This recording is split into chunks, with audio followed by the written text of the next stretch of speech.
सबसे पहले नजर डालते हैं अब तक की बुलेटिन। सिटी पुलिस ऑफिसर राय एजाज अहमद का इलाका थाना अहमदनगर में औरत पर तशद्दुद का फौरी नोटिस। हमसाई को शारायाम पर तशद्दुद का निशाना बनाने वाले मुलजिमान पुलिस की गिरफ्त में। मुलजिमान हसनैन और वहीद के खिलाफ थाना अहमदनगर में मुकदमा दर्ज। शहरियों के इज्जत व आबरू की हिफाजत अव्वलीन तरजीहात में शामिल है। CPO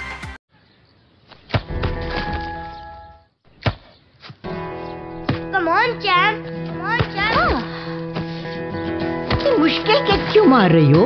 कौन करता है ऐसे? जो कोई नहीं कर सकता वही तो चैंपियन करता है। लो सूख गए दाग, अब कोई नहीं निकाल सकता। जो कोई नहीं कर सकता वही तो चैंपियन करता है। नया बेहतर सर्फ एक्सेल, इसकी स्टेन लिफ्टर टेक्नोलॉजी कपड़ों की तह में जाके सख्त सूखे दाग भी खींच निकाले। दागों की चैंपियन तो तुम्हारी अम्मी ही है। नया सर्फ एक्सेल, दागों का